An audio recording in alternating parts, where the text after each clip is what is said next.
성도 여러분들 안녕하십니까? 안교 교과 방송에 함께 하신 여러분들을 진심으로 환영합니다. 말씀 안에서 성령께서 교훈하시는 내용들을 귀담아 듣는 귀한 시간이 되시기를 간절히 바랍니다. 이제 함께 기도하시고 이 시간을 시작하도록 하겠습니다. 하늘에 계신 아버지 하나님, 오늘 저희에게 말씀하시고 저희가 들을 수 있도록 우리의 귀를 열어주시옵소서. 말씀을 펼 때마다 성령의 강력하신 역사하심이 우리의 심령을 울릴 수 있도록 도와주시고 저희들이 그 말씀에 응하고 순종하는 삶을 살아갈 수 있도록 인도하여 주시옵소서. 이 시간 내내 함께하여 주시옵기를 예수님의 이름으로 간절히 기도드립니다. 아멘. 오늘 제목은 대중을 찾아서입니다. 대중이라고 하는 것은 불특정 다수를 말합니다. 누가 누구인지 구분하기 어려운 대상입니다. 그들의 필요가 무엇이며 그들이 어떤 상황에 처해 있는지 알 수 없습니다. 그러니 그들에게 접근하는 일이 엄두가 나지 않는 것입니다. 우리가 어제 잠시 살펴보았지만 도시전도라고 하는 것은 우리에게 큰 도전이 아닐 수 없습니다. 안팎으로 많은 어려움이 잠재해 있는 것입니다. 그러나 예수님은 도시를 향한 하나님의 선교에 우리로 동참하도록 은혜 가운데 부르고 계십니다. 오늘은 우리는 몇 신약에 있는 말씀들을 통해서 그러한 예수님의 부르심을 다시 한번 생각해 보고자 합니다. 먼저 마태복음 9절부터 38절을 읽어보도록 하겠습니다. 기별자들이 어디에 있든지 관계없이 이 말씀은 대중을 향한 선교에 대해서 우리에게 교훈을 주고 있습니다. 예수께서 모든 도시와 마을에 두루 다니사 그들의 회당에서 가르치시며 천국 복음을 전파하시며 모든 병과 모든 약한 것을 고치시니라. 무리를 보시고 이는 그들이 목자 없는 양과 같이 고생하며 기진함이라. 이에 제자들에게 이르시되 추수할 것은 많되 일꾼은 적으니 그러므로 추수하는 주인에게 청하여 추수할 일꾼들을 보내주소서 하라 하시니라. 예수님 당시에도 오늘날처럼 도시에서 사람들을 흔히 볼 수 있었습니다. 사람들은 그 당시에도 그렇게 도시에 모여 살았고 그곳에 가야 사람들을 많이 만날 수 있었던 것입니다. 주님은 그런 사람들에게 연민을 느끼고 계신다고 말씀하고 있습니다. 여기서 불쌍히 여긴다고 하는 그 말은 헬라어 가운데에서 사랑을 설명하는 가장 확실한 단어라고 그렇게 말해줍니다. 그 단어를 있는 그대로 그렇게 표현하자면 속이 뒤집어진다는 말입니다. 그들의 그 처지를 생각하면 속이 그 가슴이 아픈 그런 상황을 말하는 것입니다. 신약 성경에는 종종 이런 표현으로 예수님이 다른 사람들, 특별히 그렇게 무지하고 복음을 이해하지 못해서 고통당하는 사람들 때문에 가슴 앓이 하시는 것을 표현하고 있습니다. 누가복음 19장 41절에 보면 예수님께서 예루살렘을 보고 우시는 장면이 나오죠. 예루살렘이 돌 위에 돌 하나도 얹혀 있지 않은 그런 상황을 언급하시면서 그 가운데 살고 있는 신실한 하나님의 백성들이 당할 일을 슬퍼하시는 것입니다. 어디 하나님의 백성뿐이겠습니까? 당시 예루살렘에 살고 있는 얼굴 없는 군중들, 여기서 얼굴 없다고 하는 그 말은 각자의 개성이 무시된 그런 상황을 말하는 개념으로서 그냥 군상들을 한 사람 한 사람이 아닌 그냥 우리가 말하는 대중인 것입니다. 여기서 우리는 그들을 기억하시는 주님의 사랑을 엿볼 수가 있습니다. 우리가 요나의 경우를 생각해 봐도 요나에게 있어서 니느웨에 있는 사람들이란 그저 군상에 불과했습니다. 그러나 하나님은 그들을 가리켜서 좌우를 분별하지 못하는 이들 12만 명이 있다고 그렇게 말씀하셨습니다. 이때 성경은 이미 얼굴 없는 군중을 언급했던 것입니다. 요나에게 니느웨의 그 수많은 사람들은 얼굴 없는 군중에 불과했습니다. 그들이 죽던 말던 요나에게는 아무런 상관이 없었습니다. 하지만 하나님에게는 그 하나하나가 인격을 가진, 그래서 당신의 귀한 자녀들로 신경이 쓰이셨던 것입니다.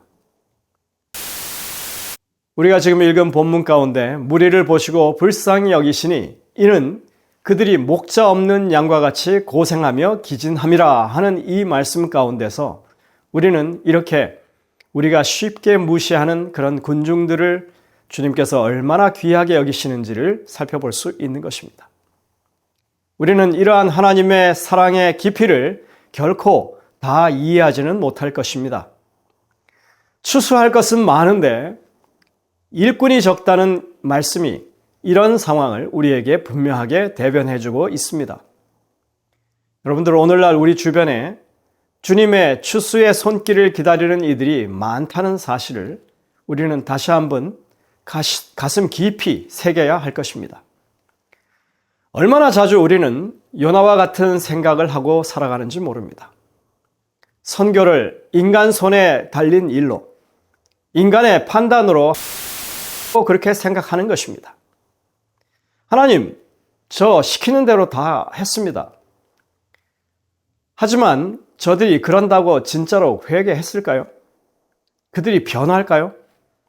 제가 보기에는 그저 멸망한다고 하니까 겁먹고 쇼하는 것에 불과합니다. 인간이 어디 쉽게 변하지 않는 것 주님이 아시지 않습니까? 제 눈엔 구원받기에는 한참이나 모자란 그런 존재들입니다.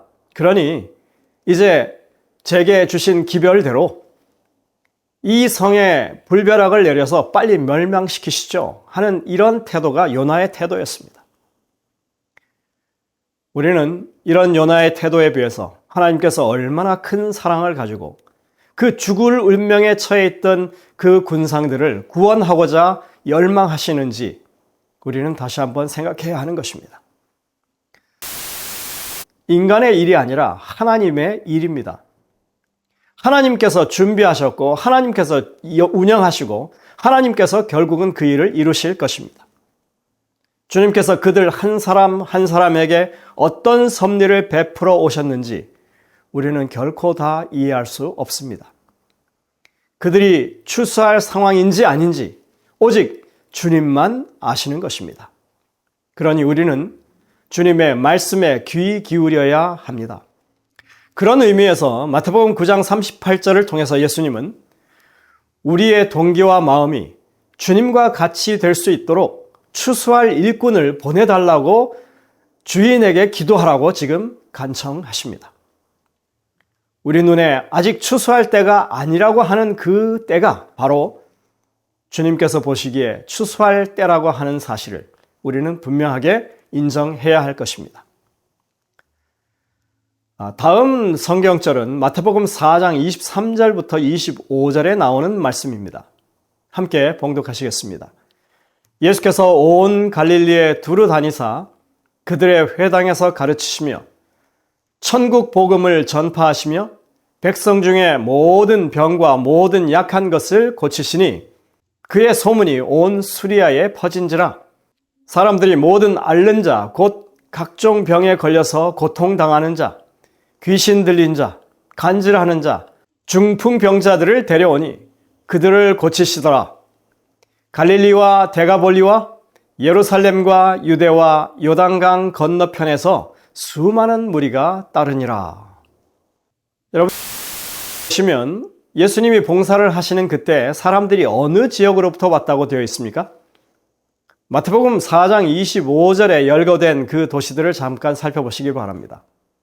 예수님을 따르는 그 사람들은 갈릴리에서, 그리고 동쪽으로는 데가볼리의 10개의 도시에서, 그리고 예루살렘과 남방 유다 등지에서 왔다고 되어 있습니다. 여기에 사마리아가 빠져 있죠. 그리고 이 사마리아를 제외하고는 어느 지역에 또 빠져 있습니까?